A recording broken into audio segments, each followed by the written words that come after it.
오늘도 주님이 주시는 이 하루를 귀하게 복되게 감사로 살아가시는 여러분들 되시기를 축복합니다.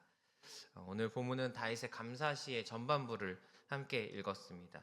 지금까지 다윗이 고난당한 이야기들을 많이 나눴는데 오늘은 감사의 이야기, 조금 더 밝은 이야기를 나눠보려고 합니다. 다윗은 먼저 하나님의 행하신 일들에 통해서 감사하다고 고백하고 있습니다.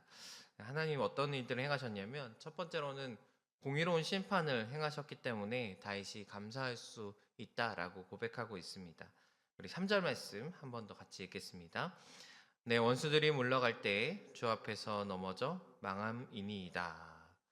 원수들이 물러갈 때 결국 하나님 앞에 하나님께서 망하게 하셨다라는 고백입니다.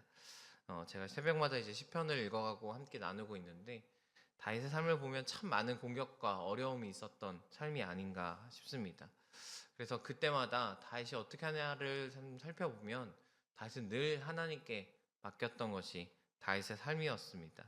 저는 다윗의 삶을 보면서 가장 기억에 남는 부분 중에 하나가 많은 이들이 다윗과 골리앗을 떠올릴 텐데 저는 사울과의 관계, 초대왕 사울과의 관계가 굉장히 인상 깊었습니다. 초대왕 사울이 있을 때 굉장히 그래도 왕이 없었을 때 초대로 처음에 세웠다는 건 굉장히 놀라운 일이고 또 많은 사람들의 어떤 인기를 힘입고 왕이 된 사람인데 다윗이 이제 골리앗을 쓰러뜨리고 난 뒤 사울이 질투를 하기 시작하죠. 그 질투가 얼마나 심했냐면 다윗을 죽이기까지 하려고 하물며 성경을 보면 눈앞에서 창을 던졌다라고까지 합니다. 그래서 도망을 가게 되는데 다윗의 인생에서 사울을 죽일 수 있는 기회가 무려 2번이나 있었습니다. 그런데 다윗은 사울을 죽이지 않고 그냥 내버려 두죠. 주위에 있는 많은 사람도 지금은 사울을 처리해야 합니다. 막 이렇게 얘기하는 상황에서도 다윗은 그냥 둡니다. 나중에 이제 이 사울이 죽었다는 소식을 듣게 되는데 다윗이 근데 그때 다윗의 반응은 그 누구보다 슬퍼하는 것이 다윗의 모습이었습니다. 저라면 저를 죽이려고 했던 사람이 이제 사라졌을 때 잔치를 열고 파티를 열 것 같은데 다윗은 하나님의 기름 부은 자가 하나님께서 택한 자가 이렇게 허무하게 죽게 된 것에 대해서 굉장히 슬퍼하더라고요. 이것은 다윗이 얼마나 자기의 삶을 하나님께 맡겼는지를 볼 수 있는 그런 인생의 모습이 아닐까 싶습니다. 오늘 말씀해 보면 1절에 전심으로 하나님께 감사한다라고 고백하는데 단순히 형식적으로 하나님께 맡기고 감사한 게 아니라 정말 다윗은 마음을 다해서 하나님께 그의 삶을 맡겼고 결국 그 삶의 끝에서 하나님께서 이 나의 삶을 어떻게 하시는가를 경험했다. 그것이 오늘 공의로운 심판을 하시는 하나님을 만났다라는 것으로 결말이 맺어지게 되는 것이죠. 우리 가끔 그 찜질방 가면은 사물함 옆에 이런 말들을 써 있어요. 맡기지 않는 물건은 책임지지 않습니다라고. 그래서 거기 안에 안 넣으면 우리가 책임져주지 않을 거야라고 이렇게 다 굉장히 무섭게 써 있어서 다 맡겨야 된다라는 마음을 가지고 찜질방에 들어가게 되는데 하나님을 믿는 삶도 동일한 것 같습니다. 하나님은 우리의 모든 삶을 책임져 주실 수 있는 하나님이시지만 그럼에도 불구하고 내가 맡기는 그 삶의 영역 가운데 하나님께서 책임지시고 또 우리가 다 맡겼을 때 결국 주님께서 일하심을 우리가 보게 될 줄로 믿습니다. 두 번째로 감사한 이유는 하나님께 나를 변호해 주셨기 때문이다라고 이야기합니다. 우리 4절 말씀 한 번 더 같이 읽겠습니다. 주께서 나의 의와 송사를 변호하셨으며 보좌에 앉으사 의롭게 심판하셨나이다. 앞서 얘기했던 그 하나님의 결말을 기다리는 과정 속에서 하나님께서는 묵묵히 견뎌라. 그냥 내가 언젠간 이럴 테니까 너는 그냥 버티고만 있어. 라고만 하는 것이 아니라 하나님은 우리의 변호사가 되어 주신다. 그러니까 때때로 우리가 억울하고 힘들고 분명히 하나님의 결말이 있는 걸 알면도 불구하고 우리가 나아가지 못하는 그 순간 가운데 하나님 우리에게 오셔서 우리에게 다시 한번 힘을 주시고 우리를 이끌어 가신다. 결국 그 최종의 결말까지 우리를 인도하시는 것도 하나님이시다라고 고백하고 있습니다. 신약에 와서 이 변호라는 말을 사용하는 한 존재가 있는데 그것이 뭐냐면 성령님을 향해서 우리가 보혜사라고 하면서 파라클레토스 변호하는 사람, 변호하는 존재라고 이야기합니다.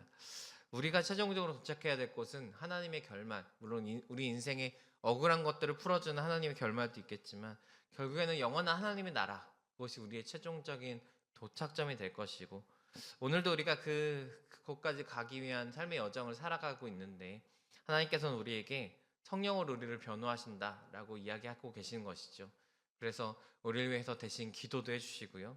우리 안에 오셔서 우리의 마음을 주장하시기도 하고 위로하시기도 하고 때로는 내 힘으로 안 될 때, 내 힘으로 무너질 때 성령께서 다시 한번 힘을 주셔서 오늘도 우리를 나아가게 하시는 하나님의 변호가 우리에게도 있는 줄로 믿습니다.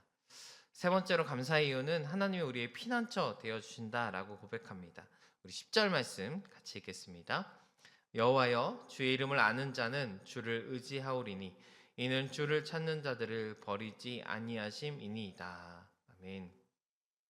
하나님을 아는 자는 주님을 의지합니다라고 고백합니다. 이것은 다윗의 삶을 아주 단편적으로 보여주는 말씀이죠.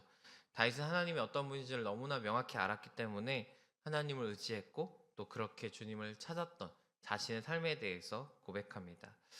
여기서 주님의 이름이란 이 이름의 뜻은 사실 성경에서 이름은 굉장히 많은 의미들을 담고 있는데 특별히 이름을 안다, 이름을 다 알고 있다. 그럴 때 그 이름은 어떤 우리로 따지면 이름 석자 이 정도가 아니라 그 이름의 어떤 전인격적인 모습, 그 이름을 부를 때 그 이름의 모든 것을 내가 알고 있다. 뭐 성품, 능력, 뭐 그분이 어떻게 하실지 그런 인격들을 다 알고 있다라는 고백으로 되어집니다. 또 안다라는 게 어떤 지식적인 내가 그 존재가 알고 있지에서 끝나는 게 아니라 경험적이고 관계적인 단어로 사용되어집니다. 그래서 생각해 보면 우리도 어떤 연예인을 안다와 우리 가족을 안다는 완전 좀 다른 의미잖아요. 그 사람의 존재를 아는 것과 내가 이 사람을 경험해서 이 사람이 뭘 좋아하고 어떤 성격을 갖고 있고 이럴 땐 이 사람이 나에게 어떻게 해주고 이런 걸 아는 건 완전히 다른 문제이죠. 오늘 다윗은 주의 이름을 안다라고 고백합니다. 하나님의 모든 것을 자기가 경험하고 또 체험하고 또 하나님과의 깊은 관계 가운데 내가 하나님을 알고 있다라고 고백하고 있습니다.